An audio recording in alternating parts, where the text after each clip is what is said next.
Hi all, ഞാൻ Fahmida Hannah, consultant സൈക്കോളജിസ്റ്റാണ്. ഇന്ന് trending ആയിട്ടുള്ളൊരു വാക്കാണ് ഐ ആം ഡിപ്രസ്ഡ്.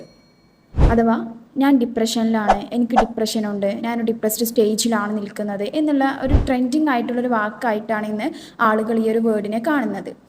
നമ്മൾക്ക് ചെറിയ ടെൻഷൻ വരുമ്പോഴേക്കും ഡിപ്രഷൻ ആണെന്ന് പറയുന്നതിൽ കാര്യമില്ല. പലരുടെയും സ്റ്റാറ്റസ് കാണാം ഐ ആം ഡിപ്രസ്ഡ് എന്നൊക്കെ.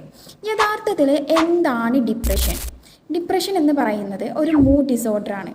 ഏതൊരു അവസ്ഥയെയും ഡിസോർഡർ എന്ന് പറയണമെങ്കിൽ അതിന് പെർട്ടിക്കുലർ ക്രൈറ്റീരിയാസ് ഉണ്ട്, അഥവാ സെറ്റ് ഓഫ് സിംറ്റംസ് ഉണ്ട്. അതായത് ഡിപ്രഷൻ ഒരുപാട് സിംറ്റംസ് പറയുന്നുണ്ട്. ആ സിംറ്റംസ് 2 ആഴ്ചയോ അതിൽ കൂടുതലോ നിലനിന്നാലേ അതൊരു ഡിസോർഡർ ആവുകയുള്ളൂ. അതുപോലെ തന്നെ അവരുടെ ഡെയിലി ലൈഫിനെ ഇത് ബാധിക്കുകയും കൂടി ചെയ്യുമ്പോഴാണ് നമ്മൾ ക്ലിനിക്കലി ഡിപ്രഷൻ ഡയഗ്നോസ്ഡ് എന്ന് പറയുകയുള്ളൂ. എല്ലാവരും ഡിപ്രസ്ഡ് എന്ന് പറയുമ്പോൾ അത് നോർമലൈസ്ഡ് സാധനമായിട്ട് മാറിക്കൊണ്ടിരിക്കുകയാണ്. സോ നിങ്ങളുടെ പരിചയത്തിൽ ആരെങ്കിലും ഇങ്ങനെ ഡിപ്രസ്ഡ് എന്ന സ്റ്റാറ്റസ് ഇടുകയോ ഞങ്ങളോട് ഷെയർ ചെയ്യുകയോ ചെയ്യുന്നുണ്ടെങ്കിൽ അവർക്കൊരു മെൻ്റൽ സപ്പോർട്ട് നിങ്ങളുടെ ഭാഗത്ത് നിന്ന് കൊടുക്കുന്നതിനോടൊപ്പം തന്നെ ഒരു പ്രൊഫഷണൽ ഹെൽപ്പ്, അഥവാ ഒരു സൈക്കോളജിസ്റ്റിൻ്റെയോ സൈക്യാട്രിസ്റ്റിൻ്റെയോ ഒരു ഹെൽപ്പ് സീക്ക് ചെയ്യാനും കൂടി അവരെ ഹെൽപ്പ് ചെയ്യാനായിട്ട് നിങ്ങൾ ശ്രദ്ധിക്കണം. Okay, thank you.